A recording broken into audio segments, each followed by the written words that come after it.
میں تو امتی ہوں اے شاہ امم کر دے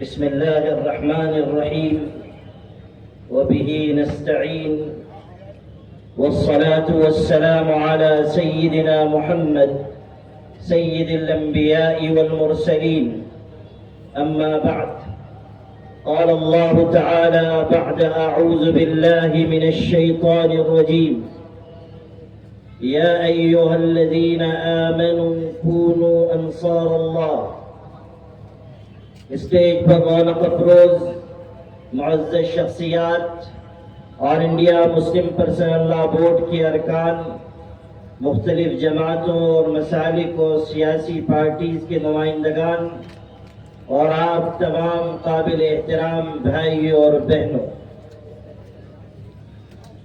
محبت کرنے والے دوستوں اور یاروں نے اورنگ آباد کا نام تو تبدیل کر دیا، لیکن ان کے بس میں یہ بات نہیں تھی کہ یہاں کے رہنے والوں کے جذبے کو بھی بدل دیں۔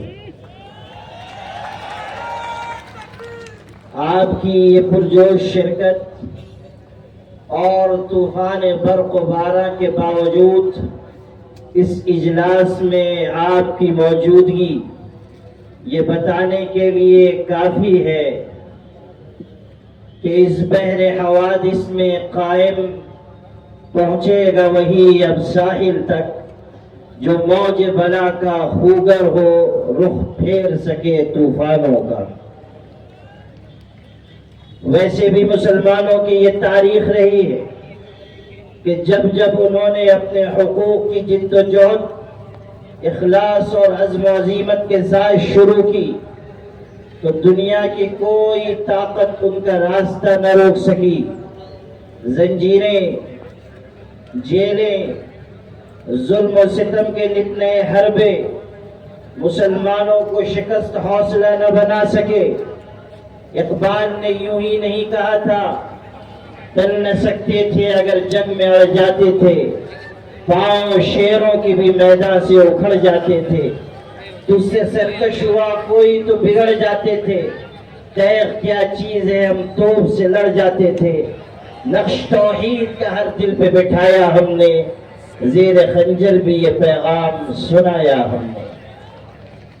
حضرات گرامی قدر، اوقات کی حفاظت کے لیے آج کا یہ عظیم الشان اجتماع حکومت وقت کو یہ پیغام دینے کے لیے کافی ہے کہ ہماری کامیابی کی منزل قریب آ رہی ہے، اور اگر نوشتہ دیوار نہ پڑھا گیا تو یہ طوفان برق و باران صرف اس ملک کے مظلوم لوگوں کو بہا کر نہیں لے جائے گا، بلکہ حکومت وقت کے لیے بھی زوال کا باعث بن جائے گا۔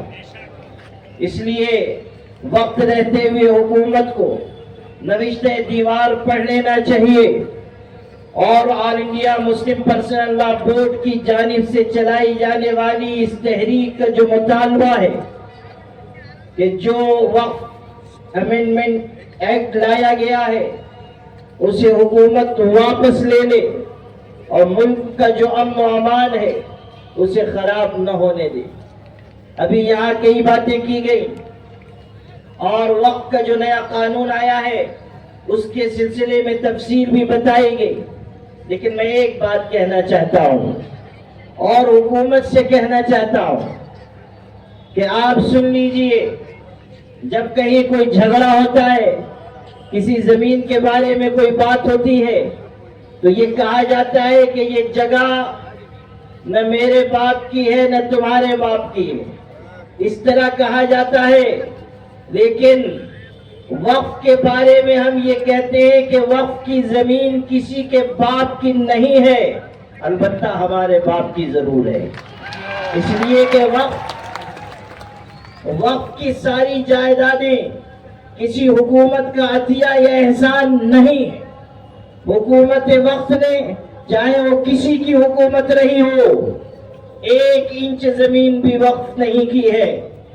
جو وقف جائیدادیں ہیں وہ ہمارے باپ دادا کی دی ہوئی جائیدادیں ہیں, ہمارے باپ دادا کا عطا کیا ہوا سرمایہ ہے. اور لائق اولاد وہ ہوتی ہے جو اپنے باپ دادا کے عطا کیے ہوئے سرمایے کی حفاظت کرتی ہے. اور ہم اس ملک میں اس سرزمین پر لائق اولاد بتا کر دکھا دیں گے انشاءاللہ.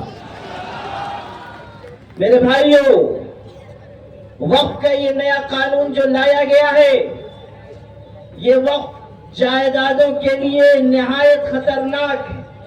پرانی وقف جائیدادوں پر غاصبانہ قبضے کی راہ ہموار کرنے والا ہے اور نئی وقف جائیدادوں کے سلسلے میں رکاوٹ کھڑی کرنے والا ہے.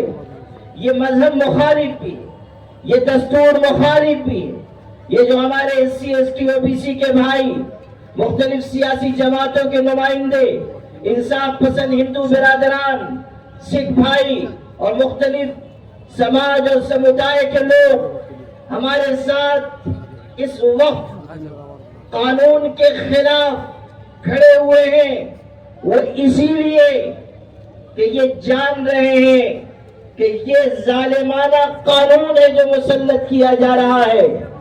ہم اکیلے یہ تحریک نہیں چلا رہے, ہمارے بھائیوں کا مضبوط تعاون ہمارے ساتھ اس وقت قانون کی مخالف تحریک میں شامل ہے. اور یہ جو اتحاد ہے اس کے پیش نظر ہم یہ کہہ سکتے ہیں کہ نور کی یہ کرن ظلمات پہ بھاری ہوگی, رات تمہاری ہے تو کیا صبح ہماری ہوگی. بہت سے لوگ یہ کہہ رہے ہیں کہ آل انڈیا مسلم پرسنل لا بورڈ اس سلسلے میں کسی بڑے اقدام کا فیصلہ کیوں نہیں کر رہا ہے. لکھنے والے لکھ بھی رہے ہیں, بولنے والی زبانیں بول بھی رہی ہیں, لیکن سن لیجئے, آل انڈیا مسلم پرسنل لا بورڈ حکیمانہ فیصلے کرنے کا عادی رہا ہے. وہ سوچ سمجھ کر نزاکتوں اور مصلحتوں کو دیکھ کر فیصلہ کرتا ہے. اور جب وقت آئے گا کہ کوئی بڑا فیصلہ کیا جائے تو اس وقت بڑا فیصلہ بھی کیا جائے گا انشاءاللہ. اور یہ ملت بتائے گی کہ کل اگر ہم ملک کو بچانے کے لیے آئے تھے تو آج اللہ کی شریعت کو بچانے کے لیے آئیں گے. یہ ہمیں بتانا ہوگا. آل انڈیا مسلم پرسنل لا بورڈ نے 13 جولائی تک کا ایک اسٹیپ طے کیا تھا اور انشاءاللہ وہاں تک یہ تحریک کامیابی کے ساتھ چلے گی. 13 جولائی کے بعد صورتحال کو پیش نظر رکھ کر پھر کوئی فیصلہ کیا جائے گا. اور میں آپ سب سے یہ وعدہ لینا چاہتا ہوں بورڈ کے خادم کی حیثیت سے کہ بورڈ جو بھی فیصلہ کرے گا, چاہے وہ کتنا ہی بڑا اور سخت فیصلہ ہو اور چاہے کیسی ہی بڑی قربانی دینی پڑے, انشاءاللہ ہم سب مل جل کر مسلم پرسنل لا بورڈ کا ساتھ دیں گے. آپ اپنے دونوں ہاتھ اٹھا کر بتائیں آپ ساتھ دیں گے انشاءاللہ. آل انڈیا مسلم پرسنل لا بورڈ اس ملک کے مسلمانوں کا سب سے بڑا ادارہ ہے, سب سے متحدہ اور مشترکہ ادارہ ہے اور اس کی اجتماعیت اس کی سب سے بڑی طاقت ہے. آج اگر آل انڈیا مسلم پرسنل لا بورڈ یہ تحریک چلا رہا ہے تو ہمیں اللہ کی ذات سے یہ قوی امید ہے کہ اس تحریک میں کامیابی ہمارے قدم چوم کر رہے گی انشاءاللہ الرحمن. اس لیے آپ کبھی ہمتی کا شکار نہ ہو, کسی بزدلی کا شکار نہ ہو, بلکہ آپ پورے جوش و جذبے کے ساتھ اس تحریک کے قدم سے قدم ملا کر آگے بڑھیں. اور یاد رکھیں کہ ایک فیصلہ زمین والوں کا ہے اور ایک فیصلہ آسمان والے کا ہے. زمین والوں کے فیصلے پر آسمان والے کا فیصلہ غالب آ کر رہے گا. یہ لوگ جو آج اقتدار کے نشے میں مدہوش ہو کر آگے بڑھ رہے ہیں وہ سمجھ لیں کہ کہنے والے نے یہ کہا تھا چڑھتا سورج بتا رہا ہے مجھے بس یہیں سے ہے زوال میرا. اس لیے آپ سب سے میں یہ گزارش کرتا ہوں کہ آل انڈیا مسلم پرسنل لا بورڈ آئندہ کے سلسلے میں جو گائیڈ لائن پیش کرے اور جس وقت تک اس تحریک کو چلانے کا فیصلہ کیا جائے آپ سب مسلم پرسنل لا بورڈ کے ساتھ اسی جوش و جذبے کا مظاہرہ کرتے ہوئے شریک رہیں. اللہ تعالی ہم سب کا حامی و ناصر ہو. وآخر دعوانا الحمد للہ رب العالمین.